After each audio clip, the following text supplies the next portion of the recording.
और आइए अब हम आपको दिखाते हैं कि कैसे ईरान ने इजराइल के विरुद्ध दूसरे बड़े युद्ध की तैयारियां शुरू कर दी हैं। ईरान ने इजराइल को घेरने के लिए अपने मोहरे बिछाने शुरू कर दिए हैं। एक तरफ तो ईरान अपने समर्थक आतंकवादी संगठनों हिजबुल्लाह और हूती को मजबूत कर रहा है और दूसरी तरफ ये खामनेई चीन और रूस से हथियार खरीद रहे हैं।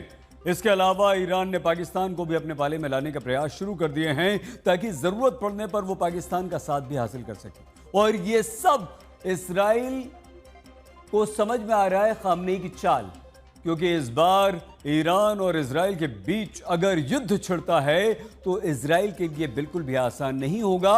ऐसे में इजराइल ने भी ईरान को मारने के लिए अमेरिका ट्रंप से 5000 बम और हजारों असॉल्ट राइफलों की डील कर ली। आपको दिखाते हैं हम कि ईरान और इजराइल के बीच आगे बहुत खतरनाक क्या होने वाला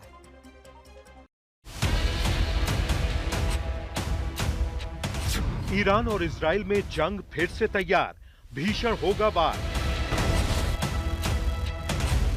खामेनेई का प्लान बड़ा है, इजराइल के साथ फिर से अमेरिका खड़ा है। ईरान के साथ हिजबुल्लाह और हूती लड़ेंगे युद्ध, इजराइल भी तैयार है।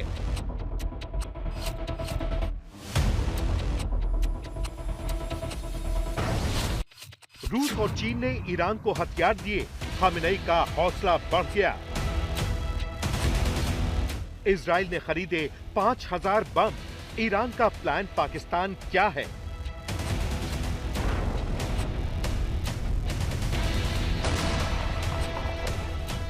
भले ही ईरान ने इजराइल को चोट पहुंचाई है, उसके बड़े शहरों पर अटैक किए हैं, लेकिन जिस तरह से पहले इजराइल ने ईरान के परमाणु वैज्ञानिकों को मारा, ईरान के आर्मी चीफ को मारा और उसके बाद अमेरिका ने युद्ध में कूदकर B-2 बॉम्बर से ईरान के परमाणु ठिकानों पर बारूद बरसाया, ये सोचकर खामेनेई को रातों को नींद नहीं आती। भले ही ईरान 12 दिन की जंग में इजराइल पर भारी पड़ गया, लेकिन इजराइल को वो नुकसान नहीं पहुंचा पाया जिसे वो ताउम्र याद करे।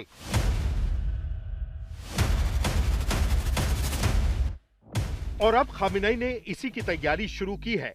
ईरान ने फिर से आतंकी संगठन हिजबुल्लाह और यमन के हूतियों को खाद पानी देना शुरू कर दिया है और ईरान इन्हें इजराइल के खिलाफ युद्ध के लिए तैयार कर रहा है। अब देखिए ना, CNN की रिपोर्ट के मुताबिक यमन के हूतियों ने लाल सागर में एक बार फिर वाणिज्यिक जहाजों पर हमले तेज किए हैं। वहीं लेबनान में हिजबुल्लाह ने भी अपनी गतिविधियां बढ़ाई हैं।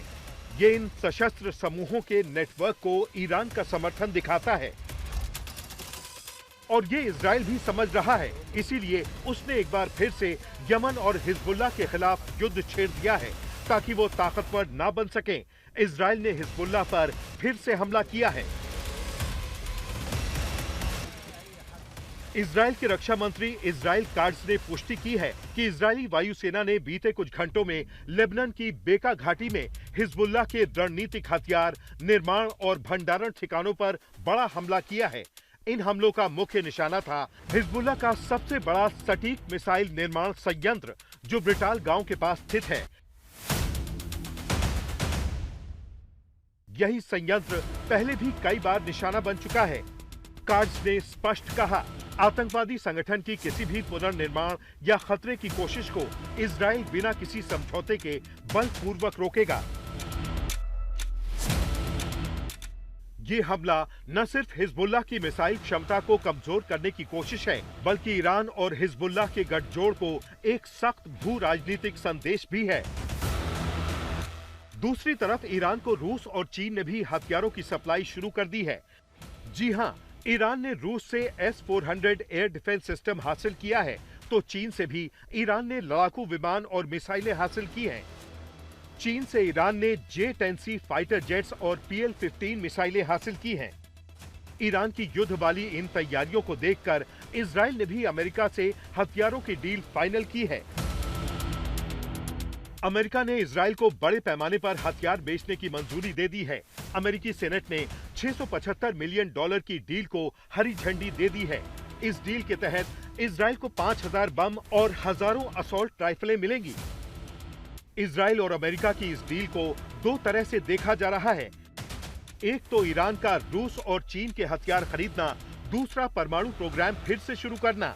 इजराइल पहले ही कह चुका है कि अगर अगस्त तक ईरान न्यूक्लियर डील के लिए तैयार नहीं हुआ तो वो एक तरफा कार्रवाई करेगा। ईरान ने यूरेनियम संवर्धन की रफ्तार कम करने से इनकार कर दिया है, जिससे पश्चिमी देशों की चिंता और बढ़ गई है। ऐसे में हथियारों की ये भारी खेप इजराइल को मिलने का मतलब साफ है, ईरान को चेतावनी देना। ईरान के विदेश मंत्री ने भी सीधे सीधे कह दिया है कि ईरान अपने परमाणु प्रोग्राम को लेकर नए युद्ध के लिए तैयार है। इसी कड़ी में ईरान के सुप्रीम लीडर खामेनेई के सलाहकार ने चंद दिन पहले रूस के राष्ट्रपति पुतिन से मुलाकात की थी। आपको बता दें कि ईरान के परमाणु प्रोग्राम को लेकर अमेरिकी राष्ट्रपति डोनाल्ड ट्रंप भी धमकी दे चुके हैं। ट्रंप का दावा यही है कि ईरान ने परमाणु प्रोग्राम शुरू किया तो एक बार फिर अमेरिका हमला करेगा। लेकिन ईरान अपने परमाणु प्रोग्राम से पीछे हटने को तैयार नहीं है, बल्कि उसने इजराइल के अगस्त वाले अल्टीमेटम के लिए नई जंग की तैयारियां शुरू कर दी हैं। उधर ईरान के राष्ट्रपति मसूद पेजेश्कियान पाकिस्तान के दौरे पर जा रहे हैं। पद संभालने के बाद ये उनका पहला क्षेत्रीय दौरा है, जिसे दोनों देशों के रिश्तों के लिहाज से अहम माना जा रहा है। इस दौरे पर नजर सिर्फ इस्लामाबाद या तेहरान की नहीं है, बल्कि वॉशिंगटन की भी नजर है। सवाल यही है कि ईरानी प्रधानमंत्री पाकिस्तान के साथ क्या बात करते हैं। खबरें ये भी हैं कि ईरान को पाकिस्तान एटम बम बनाने का फॉर्मूला भी साझा कर सकता है। हालांकि इस खबर में कितनी सच्चाई है, ये अभी कंफर्म नहीं है। आज तक ब्यूरो।